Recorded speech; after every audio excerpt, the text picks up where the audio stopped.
Welcome, it's the Crypto Sniper. Yes, welcome to 2023, your first Crypto Sniper snipings. I'm going to talk to you about Ethereum today, and it's not going to be a very long clip. I would like you to do a couple of things for me. Help the channel grow. Hit the like button right here. Hit the share button to friends and family through Twitter, through Facebook, through all your others that you like, Reddit, you name it, you do it. So what are we going to talk about? Ethereum. What do I want to say about Ethereum? Well, there's a couple of things going on that we're discussing in our community, and Ethereum is one. There is another, which is, I would say, even more interesting, but that's for them and for you to find out. If you want to find out, pop over to themarketsniper.com. In the crypto space, but it's an interesting time right now for crypto. Can I also say that year end often sees change in direction for many things in many different markets. January, returning capital, losses are often booked for tax reasons. In December, various aspects such as this take place. And crypto more and more now coming into the tax extractor realm. So there is behavior that takes place that is tied to this. Anyway, so sometimes you get direction change. At the moment, there are record numbers of cash sitting in bank accounts. That's right, record numbers of cash. Why? Because things are kind of scary. Yeah. So we have a hyper bubble in the stock market, which has only just begun deflating. We have a hyper bubble in the property market, which is only just deflating. And we have a hyper bubble of debt, which has got a real rock during the latter parts of last year, warning of it. In other words, most of the risks are to the downside. Some people think that as a result, there's a bubble in commodities as well. That would go down too if we were to get a demand destroying event. You know how those things conveniently pop up to fix Jay Powell's inflation problem. Yes, he's going to tighten until things breaken. He was broken. Not only was he late to actually tightening, he didn't. He lied about it being transitory or was played incompetent. The whole idea is he needed inflation to get a proper go. He wanted it to become a big old monster. So now he has license to kill. License to kill, tighten till break. Now, we also had a little bit of a pop on the dollar. So that's kept things a little bit more tame in the crypto world, but crypto is now holding up and has been resolute and fairly low volatility. By the way, that doesn't mean I'm calling a bottom. There will be people in the comments that will immediately say that. No, we're not calling a bottom, but neither are we saying it's not a bottom or anything like that. I do still sense that in a demand destroying event, if that is to occur, which I sense has a high risk of happening, whilst the Fed is still tightening. And by the way, they've tightened at a faster rate than ever before, and they've gone beyond the tightening levels. They've gone beyond the tightening levels that occurred during the highs of their tightening post the 2018 era. And as a result, we have gone faster and further on interest rates. And that is a change of trend for the very, very first time since 40 years, where every time we cut further and deeper, coming from highs of 20% to smaller rallies and deeper cuts, till eventually we got to 0%. That's right, 40 years of bond market, bull market on yields. Yes, there were a series of highs and lows in that, but the highs got lower and the lows got lower. I've shown you the bond chart many times before. So the whole point of this is, for the first time, actually, we are going to potentially start seeing higher highs and higher lows on interest rates. And that's going to mean a deflating bond market. Will that support crypto, or will the demand destruction initially take it through all-time lows and wash out a lot of dud projects? Let's see, and let's get specific to Ethereum. For more on that macro with real charts and images on what I've actually said, you're going to need to subscribe to the Market Sniper. Follow me on Twitter at the Market Sniper and at the Crypto Sniper for details around that. Let's talk the crypto. FUSDT. Well, as you probably know, we called out a lot of big macro turns on crypto once that had properly taken hold. There was a clear sign of grind lines forming, an increase of volatility. various setups and structures that were pointing to downside. This macro broadening was a real sell at that point over there. And we actually said you have a complex head and shoulder, which was that, a very high left shoulder. You had a bulky head, and then you had a broadening structure, unique to us in terms of how we handle this, how we manage it, and what we expect to happen. But an ascending broadening structure on a bear selling pole, like you had bear there, and bear there, typically we expect to see further downside continuation. To learn more about broadening structures and how we interpret them, themarketsniper.com, go book a call. Not only will you learn about it, but you'll see us implement it in our detailed discussions, both in the setups that we're discussing, which include a crypto that I will not be mentioning today, and many equities that we have seen. A lot of great shorts. By the way, fast money comes in shorts, faster than ever in longs. I'm not trying to sell you sizzle there when I say it, but markets fall harder and quicker in traditional markets particularly, but also in cryptos, as you can see here. Wow, what a spiller all the way from Manila. Totally violent and totally fast. Okay, you can see that target pretty much picked a low for Ethereum so far, at least a localized low. We don't know if we go lower. Depends. It depends when the event comes. I'm thinking March. Beware the Ides of March. Oh dear. March has something to do with Mars. Mars, both satanic and celebratory, good and evil, they say. So they say. Who knows? That's the gods, the names of the months and all of that. We're supposed to have 13 months in the year. Where did the 13th month go? Aha. Yep. So the calendar dates have been fiddled with. So anyway, we're looking at this, and you can see that actually you're getting ever smaller rallies, but the volatility is reducing. Now, many will scream out, who have some technical analysis knowledge, descending triangle, like that, or possibly like this, for example, on there. And normally you'd be right. However, it can be late bear scenarios that the first structure can be quite descending, and you can actually break up to the upside. So you can't be too assumptive when you've had so much selling already. You could be late trend. There might be one more spill to go. There might be two more, but the second one really small. Who knows? But you're not early doors anymore. But I do still think there's a demand destruction event that can lean. But we may have until March, and there may be something bullish in that between then and now. So we'll have to see. So that head and shoulder took you down to here. So what do you do about this fact that I keep talking about this possible demand destruction event that will just overall everything? These hyper bubbles that are going to still be deflated further. And in crypto's case, it's a lot of deflation's already taken place. Many coins down 95%, Bitcoin down 76%. Many of you will say, how much more? How much more? Well, there can always be one more. How do you protect yourself? What I'm going to show you is doing cross crypto trading. In other words, a crypto such as Bitcoin, where there's great liquidity, you could look at the charts across crypto. So as you get later into the bear markets, and you sense weakness on a particular crypto, essentially, what you can do is go delta neutral and go cross crypto short against preferably a major like either Ethereum or Bitcoin. If it's Ethereum, it needs to be Bitcoin.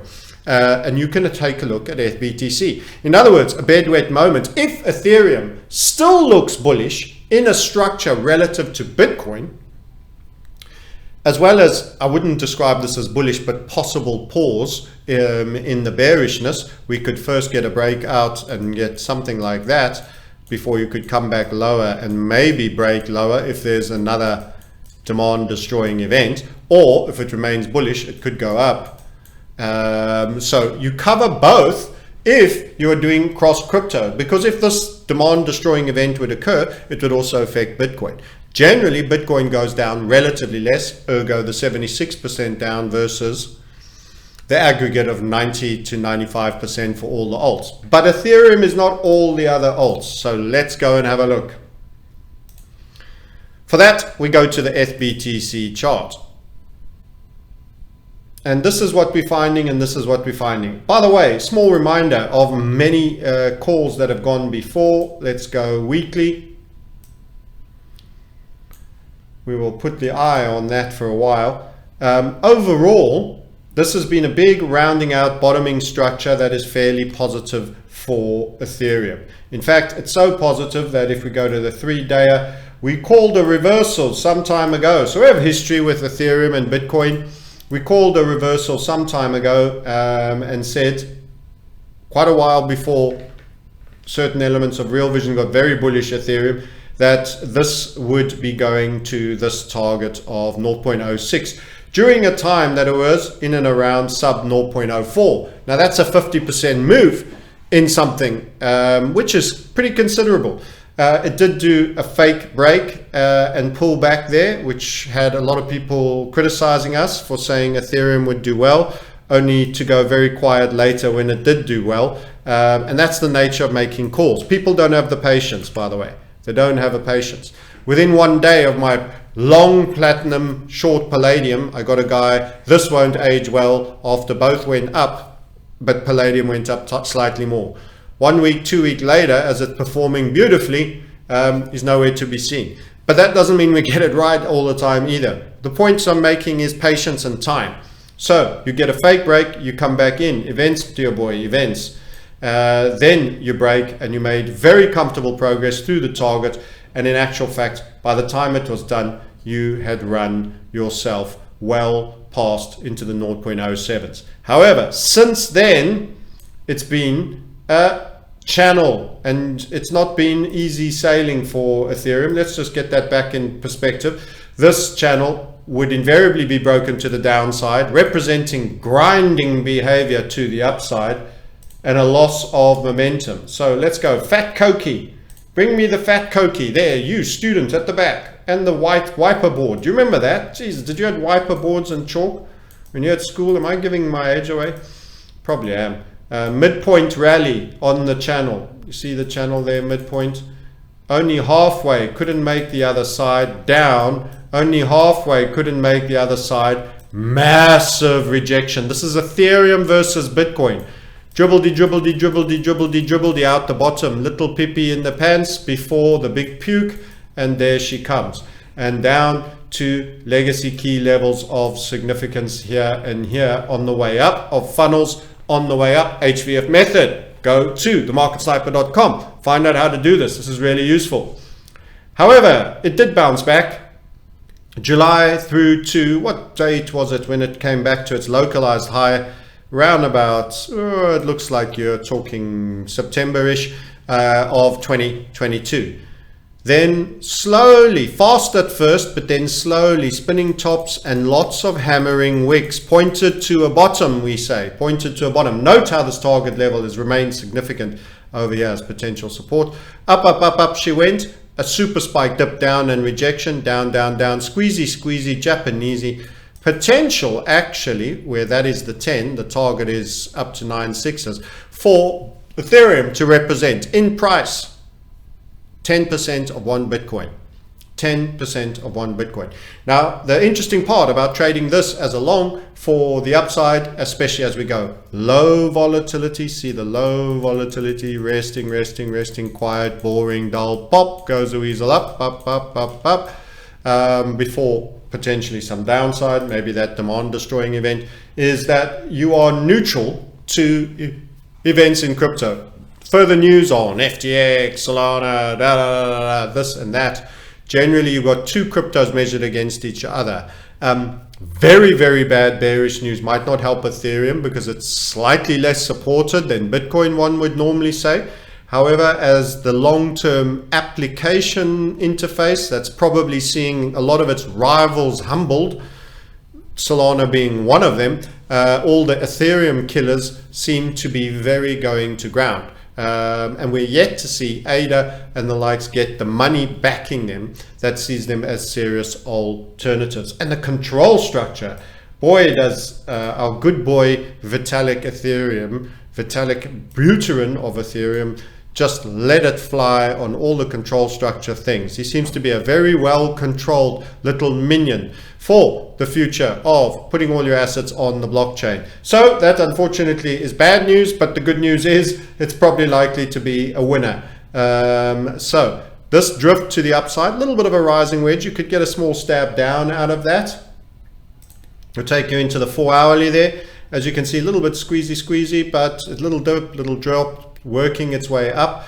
Bumped into the midpoint here. This is our orange line. It also was ejected there. Slowly, you're going to squeeze higher, and I think you'll break past that. That'll be what we call a just in time. You'll find it details in our program and course learning materials. Go to themarketsniper.com, book a call. Prove that you're semi-sane, not with unrealistic expectations. You will adhere to money management rules, and you could potentially have a life-changing year in terms of your wealth development in an environment where many people will be losing money because there will be a great contraction.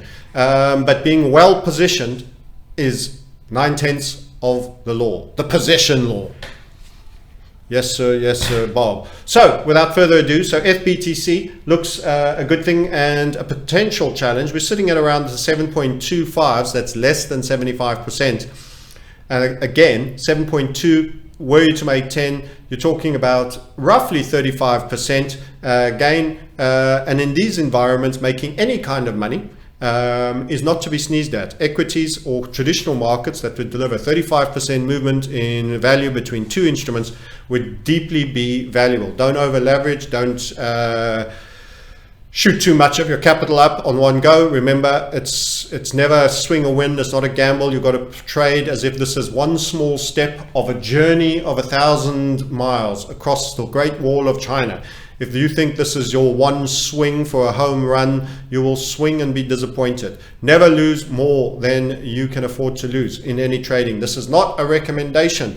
It is a possibility. There are other crypto trades that we are discussing on other tokens in a similar fashion.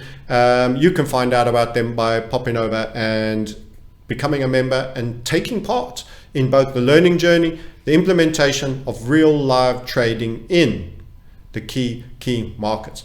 Don't forget all those follows. Thanks for watching, and we'll catch you again later with updates on how this one progresses in time. To be clear, it hasn't triggered. It can go both up and down. This little rising wedge can still be broken on this lower line here, which I'll quickly make red for you, on the skinny little dotted line there. It can still slip through that. It can take its time working its way through. In fact, it's going to get boring. This is not necessarily an entry point if you need to know more about how we actually implement our trades in the crypto world. Again, go to themarketsniper.com. Until next time, I'll catch you later. Thanks for watching, and remember to share, hit the likes, and you've got to say always when you subscribe, they are reverting that to optional. You won't be notified in future. Thanks for the support, and let's have a great year making wealth in reset season in 2023. Bye for now.